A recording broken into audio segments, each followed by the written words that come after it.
Donc on va parler de reconstruction mammaire par DIEP. DIEP, ça veut dire Deep Inferior Epigastric Perforators.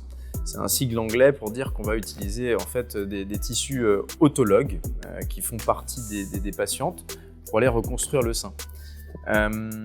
Donc cette reconstruction autologue est devenue la technique la plus choisie, c'est devenu le gold standard de la reconstruction parce qu'elle est celle qui permet la meilleure qualité de vie des patientes.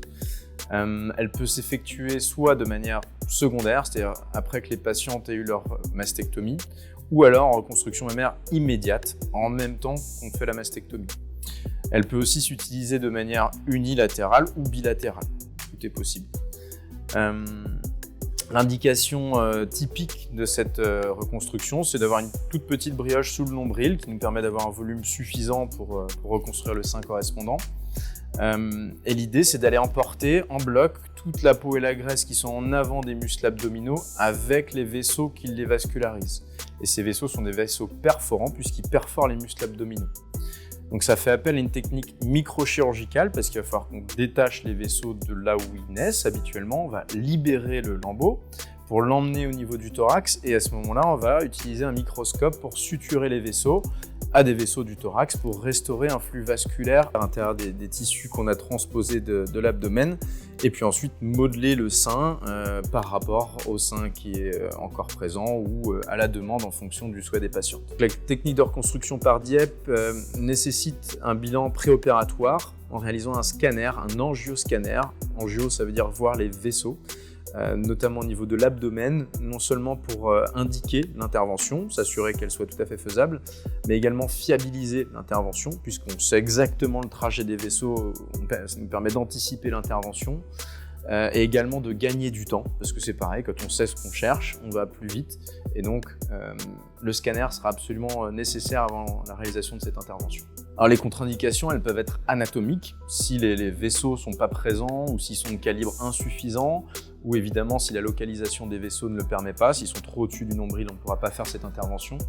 Il y a les antécédents de chirurgie abdominale qui peuvent être relatifs parce qu'on a eu le cas par exemple d'une patiente qui a une plastie abdominale, on a fait l'angioscanner et ça nous a permis de nous rendre compte qu'on avait quand même des vaisseaux qui permettaient de faire cette intervention.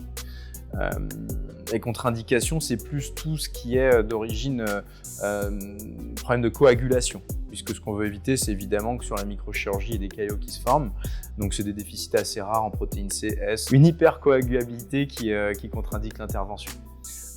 En dehors de ça, il y a peu de contre-indications, sauf évidemment, si on a un tout petit volume au niveau de l'abdomen, on choisira une autre technique qui serait plutôt celle du transverse upper gracilis. Les avantages de cette technique, c'est évidemment la reconstruction qui est très naturelle, puisque c'est des tissus graisseux qui sont très proches de la consistance et de la texture d'un sein.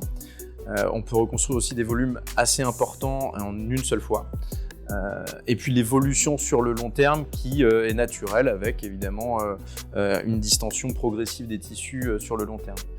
Les inconvénients, évidemment, c'est le côté microchirurgical qui fait que ces petits vaisseaux-là peuvent présenter des caillots, des thromboses qui font que c'est plus risqué. Donc heureusement, c'est moins de 5% des cas, mais on a un risque d'échec total de la reconstruction qui n'est pas forcément le cas avec d'autres techniques.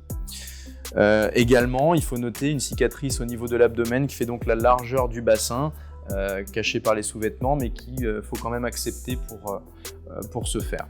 Donc ensuite, l'impact pour les patientes, c'est environ 3 jours d'hospitalisation qui sont nécessaires. Il y a quelques drains qui sont mis en place pendant 3 jours, mais la plupart du temps, les retours à domicile s'effectuent sans drain. Il y a un arrêt de travail d'1 mois, 1 mois et demi qui est dépendant de la profession des patientes, et puis une éviction sportive de 2 mois. Sinon, on reprend une vie parfaitement normale dans les suites et il n'y a aucune contre-indication adjuvante à ça. Alors, le suivi à court terme s'effectue pendant toutes les 2 heures. Il y a une surveillance du flux vasculaire dans le secteur d'hospitalisation pendant 3 jours. Donc ça, ce sont les infirmières, tout de suite après intervention, qui vont surveiller à l'aide d'un petit Doppler qui nous permet d'entendre le flux artériel et qui constate que tout se passe bien.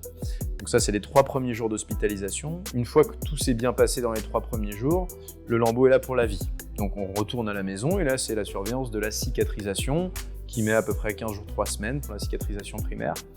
Il y a quand même des anticoagulants également pendant 3 semaines, puisque effectivement ça augmente le risque de phlébite dans les membres inférieurs. Des petits points de suture enlevés du nombril au bout de 12 jours. Sur toutes les autres cicatrices, on met simplement de la colle. Et puis une consultation post-opératoire qui s'effectue à 3 semaines, 1 mois pour être sûr que tout va bien et valider l'éventuelle reprise du travail.